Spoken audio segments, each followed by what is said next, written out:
la tristesse arrive, je sais tu es là, toujours près de moi. Bon vendredi, bienvenue à votre émission La Victoire de l'amour. J'espère que vous allez bien aujourd'hui, qu'on se prépare à vivre une très, très belle journée. Comme on le fait tous les vendredis, on rejoint quelqu'un qu'on apprécie beaucoup. Je la remercie d'ailleurs pour son temps. Elle est médecin, elle est docteur, la docteure Valérie Julie Brousseau et l'homélie par quelqu'un qu'on apprécie beaucoup également, Luc Faneuf.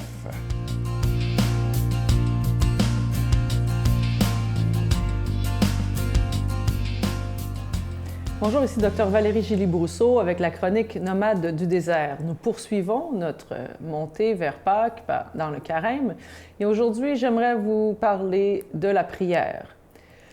Nous sommes invités durant le Carême à prier et cela, dans notre vie active, personnelle, peut apparaître comme une autre chose à mettre à notre agenda, une autre chose à faire. Et j'aimerais vous inviter cette année à faire autrement. À ne pas voir la prière comme une autre chose à faire, mais comme étant une manière d'être. Et d'essayer de prendre consciemment certains temps, peut-être dans votre journée, où vous allez porter attention à votre manière d'être. Je vous donne un exemple. Prier, ça veut dire se mettre en disposition d'écoute pour rentrer en communion avec Dieu. Hein? Donc, Dieu ne vous apparaîtra pas dans un ange, hein? Il ne va pas se manifester à vous là, de manière concrète, là, extraordinaire, comme dans les films, mais il va se manifester à vous, à l'intérieur de votre vie, dans les relations que vous avez, dans les événements, etc. Donc, je vous invite à prendre peut-être 1 heure par jour, exemple de 9 à 10, ou par exemple l'heure du souper en famille, ou lors d'un meeting avec vos collègues au travail par Zoom ou en personne, etc., ou peut-être même lors de vos commissions, lorsque vous ferez votre épicerie, pour créer en vous cet espace de silence, cet espace d'accueil, pour donner un écho à votre vie, un écho à ce que vous êtes en train de faire. Voir, est-ce qu'il y a quelque chose qui monte dans ces gestes tout simples que d'aller à l'épicerie, de rencontrer des étrangers? Est-ce que je ressens en moi, par exemple, une gratitude par rapport à cette possibilité d'avoir accès à tous ces produits? À la chose extraordinaire que c'est que d'avoir des produits importés, que d'avoir des choses qui sont produites à l'année, alors qu'on est au Québec, on peut avoir des framboises, puis des fraises, puis des fruits frais, par exemple. Est-ce que j'arrive à créer un espace où je peux entendre en moi ces tensions, ces inquiétudes, mais aussi ces joies, ces beautés qui sont là, qui sont cachées dans le feu de l'action? Je vous invite donc à prendre, non pas des moments d'arrêt, mais des moments de conscientisation à l'intérieur de l'activité quotidienne de vos vies pour voir où Dieu veut vous rencontrer, pour voir qu'est-ce que Jésus veut vous apporter au travers de ces événements-là qui semblent, à prime abord, complètement bénins et que vous avez sans doute vécu plusieurs fois dans votre vie de manière, si on peut ainsi dire, automatique. Est-ce que ma vie est un lieu de rencontre avec Dieu? Est-ce que je porte en moi un espace suffisant pour créer ce lieu de rencontre? Est-ce que c'est ça que je vous souhaite durant ce temps de carême et ce temps de prière auquel nous sommes appelés à vivre? C'est d'agrandir cet espace de rencontre avec Dieu dans votre quotidien. Notre Père qui es aux cieux, que ton nom soit sanctifié, que ton règne vienne, que ta volonté soit faite sur la terre comme au ciel. Donne-nous aujourd'hui notre pain de ce jour. Pardonne-nous nos offenses comme nous pardonnons à ceux qui nous ont offensés. Ne nous laisse pas entrer en tentation, mais délivre-nous du mal, car c'est à toi qu'appartient le règne, la puissance et la gloire pour les siècles des siècles. Amen. Mon Père, je m'abandonne à toi. Fais de moi ce qu'il te plaira. Quoi que tu fasses de moi, je te remercie. Je suis prête à tout, j'accepte tout, pourvu que ta volonté se fasse en moi, en toutes les créatures. Je ne désire rien d'autre, mon Dieu. Je remets mon âme entre tes mains. Je te la donne, mon Dieu. tout l'amour de mon cœur parce que je t'aime et que ce m'est un besoin d'amour de me donner, de me remettre entre tes mains, sans mesure, avec une infinie confiance, car tu es mon Père.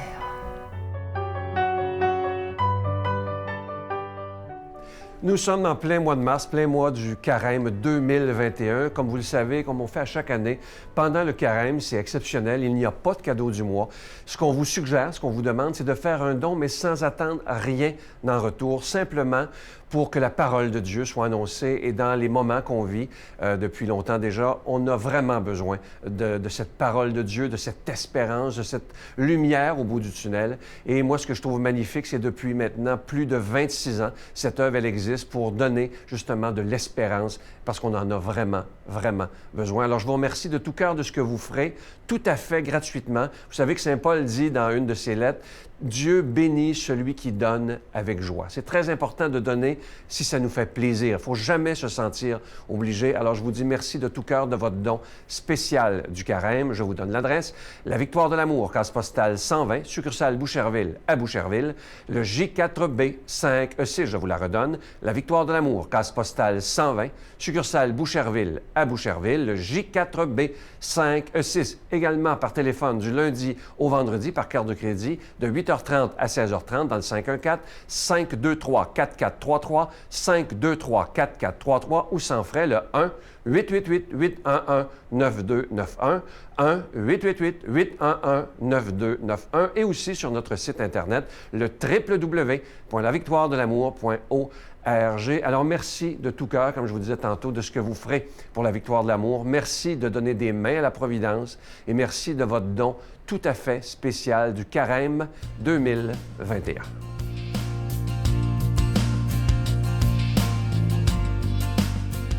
Mon Dieu, donnez-moi la sérénité d'accepter les choses que je ne peux changer, le courage de changer les choses que je peux et la sagesse d'en connaître la différence.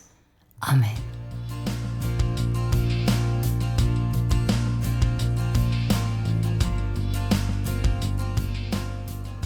Bonjour, heureux de vous retrouver. 5 mars, déjà deuxième vendredi du Carême.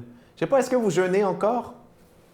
Moi, je jeûne un peu, mais un jésuite m'avait déjà dit, Luc, le jeûne qui plaît le plus à Dieu, c'est pas de te priver de chocolat ou de quoi que ce soit, c'est le jeûne de l'égoïsme, autrement dit, faire chaque jour pendant le temps de Pâques, essayer de trouver un moment par jour ou une action qu'on n'aurait pas envie de faire par manque d'amour et la faire par amour. Je trouvais que c'était un bon conseil.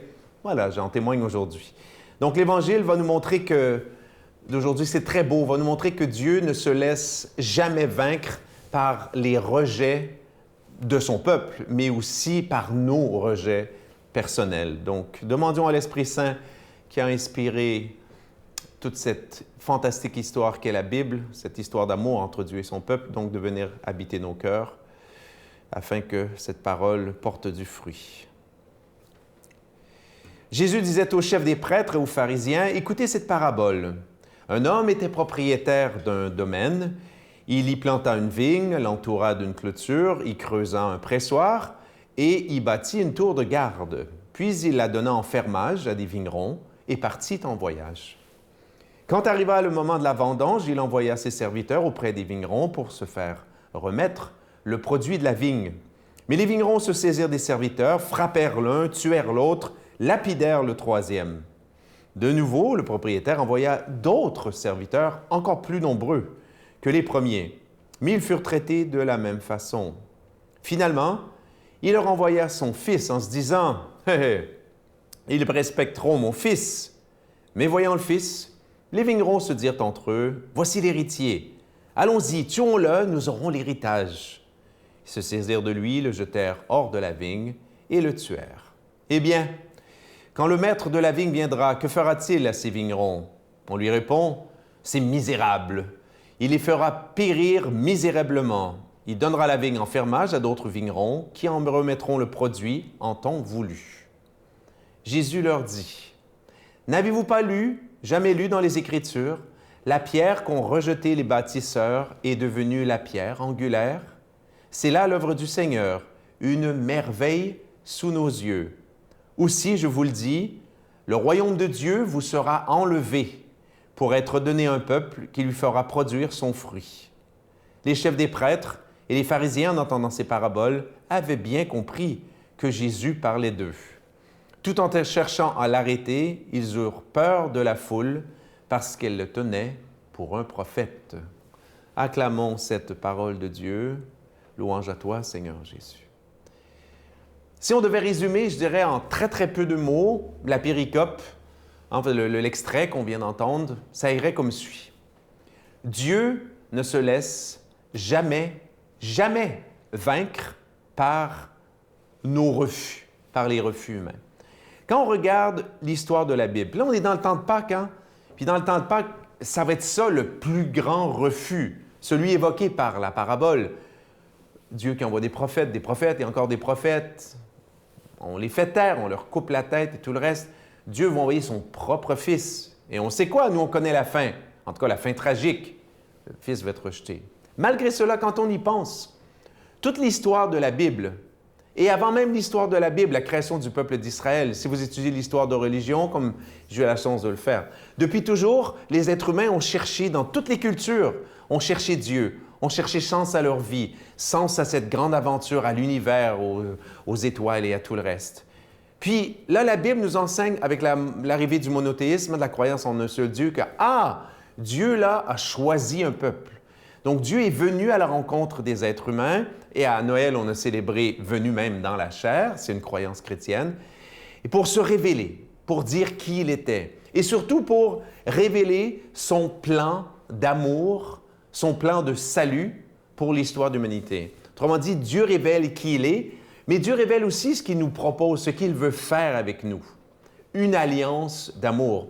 Et toute l'histoire d'Israël, au fond, en vérité, et c'est humiliant pour les Juifs de l'admettre, c'est une histoire des rejets de Dieu. Les prophètes qui parlent en son nom, on les fait taire, on les fait taire, on les fait taire, on les fait taire, on les fait taire. Et là, jusqu'à Jésus. Quelques-uns vont l'accepter parmi les Juifs, mais il va être accepté surtout chez les païens, les non-Juifs de l'époque, jusqu'à créer une nouvelle religion qu'on célèbre aujourd'hui. Jésus, donc, c'est ce Dieu qui vient, l'amour qui est toujours plus fort que les rejets. Et c'est ça qui est à retenir. C'est ça la leçon absolument extraordinaire. Le réflexe normal de Dieu, s'il avait été humain, aurait été de punir, de faire périr, nous, les humains, qui avons tué son Fils. Mais la leçon de la péricope, de l'extrait, la leçon de tout Pâques, c'est que Dieu est amour et que l'amour gagne toujours. Demandons à Dieu de nous bénir, lui qui est Père, Fils, Saint-Esprit. Bonne journée. Je vous salue Marie, pleine de grâce. Le Seigneur est avec vous. Vous êtes bénie entre toutes les femmes, et Jésus, le fruit de vos entrailles, est béni. Sainte Marie, Mère de Dieu, priez pour nous pauvres pécheurs, maintenant et à l'heure de notre mort. Amen.